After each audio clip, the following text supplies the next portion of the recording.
Et pour un beau barreau, évidemment, il y a des tops, il y a des flops, il y a ceux qui ont réussi, ceux qui ont échoué. On va commencer avec les tops. Et on va attaquer avec le triple top. Et c'est l'OGC Nice qui jouera les barrages, le tour préliminaire plus exactement, de la Ligue des Champions. Nice qui a attrapé cette fameuse 4e place essentielle dans ce championnat de France. Nice a réussi son sprint final. 4 victoires sur les 5 derniers matchs. 0 victoire sur les 5 précédents. C'est dire si Nice a bien fini cette saison. La dernière fois qu'ils avaient été en tour préliminaire, c'était en 2016. 2017, ils avaient joué contre Naples. Ils n'avaient pas passé le cap. Et la dernière fois donc qu'ils étaient en Ligue des Champions, ça remonte à 1960. C'est dire si ça pourrait être historique. Francaise, il a réagi.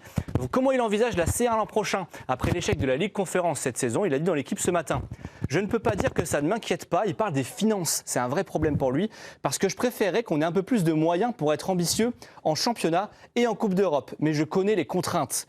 Même si 4e, c'est une très belle place, ce n'est pas la 3e non plus. La Ligue des Champions, c'est une possibilité. La réalité, c'est la Ligue Europa. Et sur le plan financier, ce n'est pas la Ligue Europa qui va nous permettre de garder certains joueurs. Ça n'incite pas à l'optimisme. Alors, c'est sans doute très lucide. Bravo à Francaise, bravo à l'OGC Nice. Avant toute chose, il faut le dire, je pense. Mais si on se projette comme il le fait, Lille les a passés, les tours préliminaires l'an dernier. Mais quand on voit ce qu'a fait l'OGC Nice en Ligue des Champions, en Ligue Europa cette année, je suis un peu inquiet. Franchement, Mais bravo. C'est aussi un moyen de dire à ses dirigeants, voilà, si vous voulez qu'on passe ces taux préliminaires-là... Le club est en vente. Voilà. Je ne suis pas sûr qu'ils Ouais, remettent... Alors peut-être qu'il peut être plus facilement vendable. Voilà. Je veux dire, il est sexy. Vous avez un club qui est 4e championnat de France, ça dépend toujours. une ville importante. Regardez, Marseille, il y a 2 ans, on pensait que l'OM, avec Panathinaikos, allait passer. L'OM a été éliminé. Et surtout qu'il pourrait jouer Benfica, là, voilà, ce type de club très vite. Donc il est lucide et il a raison de l'être à ce moment-là de la saison. Il ne faut pas que les supporters, même les joueurs s'enflamment en pensant que la Ligue des Champions est déjà, ce qui n'est pas le cas. Il a raison de dire la réalité, c'est la Ligue Europa. Oui, mais Lille, sachant que Lille l'a passé l'an dernier... Oui, mais ce n'était pas non plus si facile. Enfin, bien sûr que non, mais ils l'ont fait brillamment. Ouais. Ils ont tenu tout ça. Donc c'est faisable. Mais bravo à Nice. Enfin, voilà, là on s'est projeté parce que Francaise s'est projeté. Mais bravo Vikash à Nice qui termine devant Lille, qui termine devant Strasbourg, devant Lyon. Lyon qui est un gros financièrement du championnat. Il a même été raisonnable pendant la saison. Hein, c'est peut-être l'équipe, enfin l'entraîneur qui la voulait le moins. C'était le moins aussi un objectif du club, financièrement aussi. Et donc finalement, ils vont la chercher. Je trouve que c'est bien d'être raisonnable comme ça. C'est risqué le tour préliminaire. Acheter des joueurs, après tu mets en danger le club et tu passes pas le tour préliminaire. Donc voilà, c'est plutôt bien d'être comme ça. Je vous ai fait parler, mais en fait je voulais vous garder pour le suivant parce que le double top, c'est Le Havre. Le Havre qui est maintenu, qui a réalisé presque un miracle sur la dernière ligne droite avec un beau sprint final comme Nice également. Le Havre qui est allé chercher des victoires précieuses. 5 victoires sur ses 7 derniers matchs à l'extérieur. Ce sont des victoires qui comptent. Et ce qui fait partie du miracle, c'est ce deuxième chiffre. 9 buts sur penalty. On sait que c'est un but de Diallo voilà, qui a permis d'avoir ce maintien. Abdoulaye Touré. Abdoulaye Touré, pardon. On écoute André Ayou justement qui rappelle que tout le monde l'est condamné et qui porte d'ailleurs une casquette miracle. Le miracle est toujours possible, il faut toujours y croire. La saison elle a été longue, éprouvante. À un moment donné, tout le monde nous voyait déjà condamnés, plus ou moins à juste titre parce que les résultats ne suivaient pas, les performances ne suivaient pas. Mais on a toujours continué à bosser, on y a cru jusqu'au bout. Voilà pour le frère Ayou. Bon, je l'appelle encore comme ça parce qu'il est tellement marquant. André Ayou, évidemment. Bon, Vikash, pardon, hein, je voulais vous donner la parole, mais bon, vous deviez tellement... J'ai pensé à vous tout de suite. Parce qu'on a récompensé la 4e place. Ça s'est joué à rien, il fallait faire un choix. Voilà, c'est extraordinaire. D'ailleurs, je tiens à dire, parce que j'ai vu un petit montage sur les réseaux sociaux qu'on n'a jamais dit de mal du Havre. Ça a été fait un peu malhonnêtement. On avait rigolé avec Camille Macali. Moi, j'ai dit merci Le Havre dans l'esprit de ce qu'elle avait commencé à faire. Mais jamais on n'avait condamné Le Havre sur ce plateau. Oui, Vikash. Non, mais c'était moi fabuleux, évidemment, de vivre ce multiplex. Alors déjà, qu'on soit à un moment barragiste, déjà, j'étais quand même très content. Quand on voit les 4 derniers matchs qu'on avait avec un calendrier hyper difficile qui se finissait à Strasbourg, on jouait Monaco, on jouait Marseille à domicile. Je pensais que, voilà, moi j'y ai cru, évidemment, en tant que supporter fan. Vous étiez comment samedi soir? J'étais en panique, surtout quand on a été mené 2-1. Bon, après, Saint-Etienne était en train de perdre, donc ça allait bien. Donc on a senti que le barrage était OK. Après, Reims, je pensais vraiment pas qu'on allait passer devant Reims. C'est extraordinaire ce qui s'est passé. Et puis après, Abdoulaye qui fait la Panenka.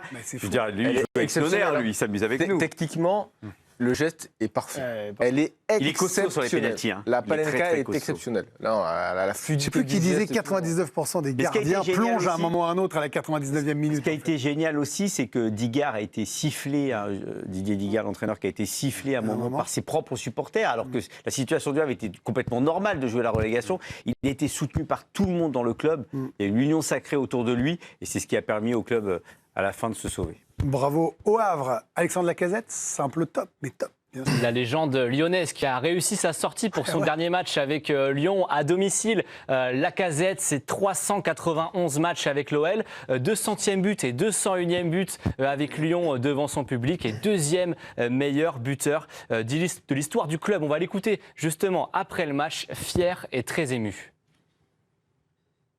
Beaucoup de joie, de fierté. Mais ouais, c'est la joie, de l'émotion et j'ai envie de dire merci beaucoup à tout le monde, à tout le club, à tous ceux avec qui j'ai évolué, tous les coachs, les éducateurs que j'ai eus et surtout bien sûr le public parce qu'en réfléchissant, j'ai eu souvent des moments difficiles comme tout attaquant. Ils ont toujours été derrière moi, ils m'ont toujours encouragé, ils ont toujours cru en moi donc je tiens encore à leur dire merci. Bon, bravo à lui, Ludo. Quelle sortie, j'imagine, quand on est footballeur, une sortie comme ça. C'est plus que bravo, là. Le contrat est rempli. Il sera, pour moi, il est sur la même estrade que Sonny Anderson. C'est quelqu'un qui aura marqué vraiment l'histoire de ce club-là. Et d'autant plus que c'est toujours difficile de revenir là où tu as déjà brillé. C'est une double performance parce qu'il y a beaucoup de joueurs qui veulent revenir et qui se cassent les dents et qui écornent un peu ce qu'ils avaient fait avant dans un premier temps. Lui revient, c'est un challenge où l'équipe est vraiment moins forte. Il les a portés quand même à bout de bras, même s'il commençait à être un peu essoufflé sur la fin et finir en apothéose avec ce doublé, montre quel joueur il est et quelle distinction il va avoir dans ce club-là. Il y avait la stature du général quand il marque ce but. Je pense qu'on pourrait en faire une statue devant le Groupama Stadium. Malheureusement pour lui, il n'a pas joué à la bonne époque de Lyon. Franchement, ça manque de palmarès, malheureusement. C'est vraiment ça, parce que le niveau affiché, on a regardé les stats, il est à 21 buts de Fleury Di Nalo, qui est le meilleur buteur de l'histoire. Non, mais il manquait un attaquant devant parfois. Il était moins bon que Fred. Franchement, il aurait eu sa place. Je rigole, évidemment, il aurait pu jouer. Il y avait des gros. J'ai eu la chance qu'avec Dia, Sonny Anderson, Giovanni Elbert, Louis Ndoula, Govou, il y avait du monde, quoi. Mais malheureusement pour lui aussi, au moment où il est célébré avec son club formateur, il a été victime d'un cambriolage qui a eu lieu à son domicile. normal. Selon une source policière de l'AFP, environ cadeau de 50 000 départ. euros, des produits de luxe et la clé d'un véhicule ont été dérobés. Il y a 3 individus qui ont pénétré chez lui via des gaines de ventilation. C'est ce qu'ont montré les vidéos. Quand l'alarme s'est déclenchée aux alentours de 21h30, une enquête a bien évidemment été ouverte. Bon, c'est complètement dingue encore ça. On va passer au flop. Mais avant les flops, on va avoir le BDB, le bonus du barreau, qui plaît tant à Ludovic Obraniak. Et ce sera avec vous et on va parler des festivités parisiennes, Alicia. Oui, une fête pas si anecdotique pour le champion de France, puisque cette fois-ci, la fête était totale, sans excès non plus. Il y a des échéances à venir, mais joyeuse, bien orchestrée. Luis Enrique ne faisait pas la tronche cette fois-ci, parce que je ne sais pas si vous vous souvenez de l'année dernière, mais il n'était pas content du tout. Après la défaite face à Toulouse, les joueurs n'avaient pas vraiment célébré. Là, samedi, au contraire, tout le monde était heureux. Joueurs, entraîneurs, présidents, staff, supporters. Ousmane Dembélé a été célébré, lui qui finit meilleur buteur du championnat avec 21 réalisations et à égalité avec Mason Greenwood, mais il a marqué moins de pénaltys. Bref, un très beau spectacle, beaucoup de joie avec la perspective de disputer une finale de Ligue des Champions dans 12 jours. Donc c'était une très belle soirée pour les Parisiens et leurs supporters. Merci Alicia. Voilà pour les champions de France, le Paris Saint-Germain et Marquinhos qui est rentré en dernier, qui a récupéré ce trophée remis par Nasser Al-Khelaifi et donc le titre pour le Paris Saint-Germain, le 13e de leur histoire. On va passer au flop. Et là, c'est la musique triste. Et nous allons commencer avec Strasbourg. Certes, possiblement européen si le PSG gagne la Coupe de France, mais ils étaient si près de la grande Coupe d'Europe. Ils sont 7e, effectivement. Cette place n'est pas encore européenne. Ils ratent un petit peu leur sprint final. Le problème, c'est qu'ils ont perdu leurs 2 derniers matchs de Ligue 1. C'est ça qui les a pénalisés. Alors qu'avant, regardez cette stat, ils n'avaient perdu qu'un seul de leurs 19 précédents matchs. Donc il y a eu une chute alors qu'ils étaient sur une bonne série, les Strasbourgeois. Oui, Karim Benani nous l'avait annoncé. Je tiens à vous le dire, parfois on se vanne, mais vous nous avez dit qu'ils pourraient chuter dans le sprint final. Mais en fait, l'excès de confiance, après on ne peut pas leur en vouloir, ils sont jeunes. Ils n'avaient pas aimé Gall sur les 2 derniers. Ils n'étaient pas programmés pour arriver si haut et si loin. Mais ces matchs-là, les 3-4 derniers matchs où... largement à leur portée, les 2 derniers. Et puis le match contre le PSG leur a pas fait du bien, paradoxalement. Le fait d'avoir gagné contre Paris, je pense qu'ils se sont déjà vus dans les 4. Et battre le champion de France de cette manière-là, dans une méno pleine, un samedi après-midi, il faisait beau, c'était parfait. Et derrière, ils vont à Angers. Et les Angevins, ce sont les Angevins qui ont fait danser les Strasbourgeois. Et ils se maintiennent là-dessus. Et franchement, je pense que ça a été le switch de leur saison. C'est vraiment dommage parce qu'ils ont fait une saison extraordinaire. Et c'est bien de le repréciser, malgré le flop de fin là, de championnat, c'est une saison extraordinaire. Je voudrais qu'on prenne un tout petit peu le temps de parler du double flop. C'est le Stade de Reims. Et oui, Reims qui termine en barrage au bout du championnat avec un chiffre incroyable. Ils n'ont passé que 2 minutes à cette place de barragiste cette saison. Ce sont les 2 dernières minutes de ce championnat. Reims qui paye aussi ce mauvais sprint final, 0 victoire sur les 4 derniers matchs, alors qu'il restait sur 2 victoires de suite. Et à ce moment-là, on se souvient en conférence de presse, Diawara, l'entraîneur, avait dit qu'ils avaient fait un grand pas vers le maintien. Et donc, finalement, ils se retrouvent avec ce calendrier infernal à gérer avec les barrages. Regardez, on va en parler forcément. Barrage de Ligue 1 le 21. Ensuite, 3 jours après la finale de Coupe de France. 5 jours après le match retour, donc contre Metz. C'est d'abord à Metz, puis après tu vas jouer à domicile, pardon. Comment on gère cet effectif, justement? Samba Diawara, on lui a demandé, est-ce que la finale de Coupe de France passe au second plan?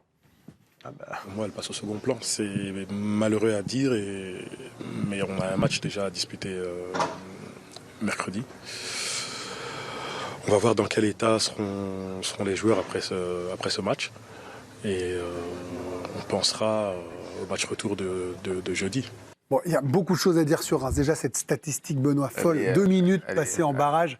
Ils gagnent leurs 2 précédents matchs. On s'est dit, ça y est, ils ont retrouvé, ils ont marqué des buts, ils ont battu l'OM il y a quelques journées. Enfin, on imaginait que voilà, c'était... Ce qui est fou sur les dernières minutes de ce multiplex, c'est que Reims ont regardé... Les joueurs ont regardé le penalty sur les téléphones, sur la pelouse. C'est terrible. C'est terrible parce que là, tu vois en plus...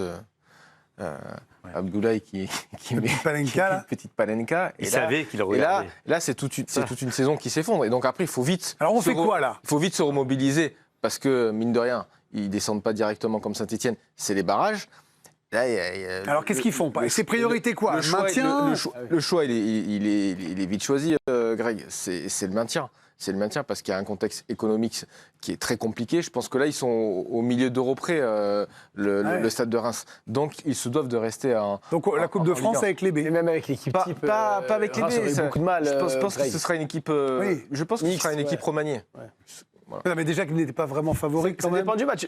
Ça dépend le scénario du match à Metz aussi. Si vous gagnez 3-0 à Metz, oui, mais enfin bon. Mais j'y crois pas. Et encore une fois. Pas l'impression qu'il y ait 15 km d'écart entre les deux. De Reims, j'aurais pas donné cher de la peau de Reims en finale contre le PSG. Donc prêter des joueurs à Reims. Ludo, ça vous agacerait s'il galvaudait la Coupe de France? Oui, comme ça, sur le principe, parce que la Coupe de France, c'est un truc sacré pour moi.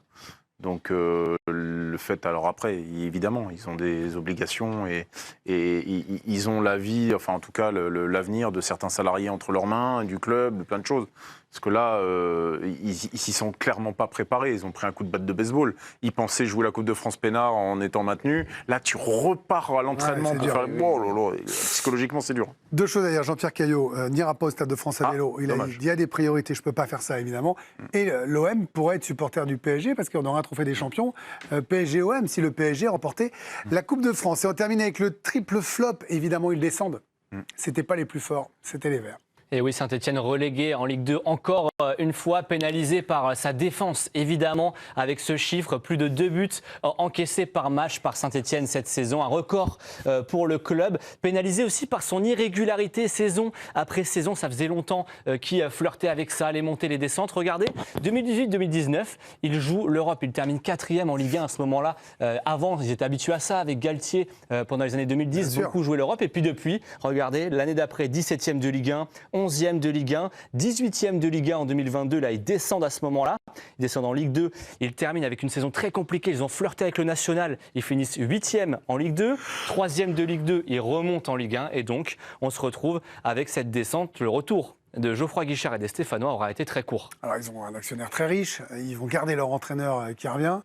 Benoît, vous y avez joué. Déception totale pour les Verts, mais on ne peut pas dire que ce soit immérité, hein, franchement. Non, c'est pas immérité, je pense que... Toute la saison, ils ont flirté avec ça, ils étaient dedans tout le long. C'est dommage parce que c'est un club qui a des moyens. Effectivement, je connais pas mal de personnes en interne, il y a de l'argent. Il y a beaucoup d'argent, mais malheureusement... Ils ont voulu rester avec cet effectif au mercato d'hiver. Hein. Grosse erreur.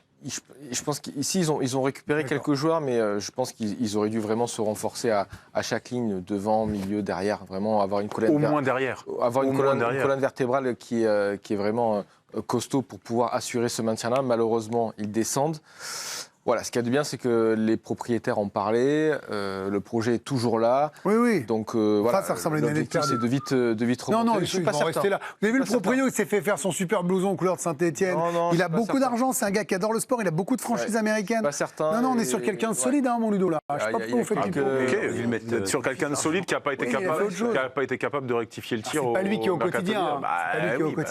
Moi, je veux bien. Bon, vous voulez bien. Rectifier le tir quand c'est fini,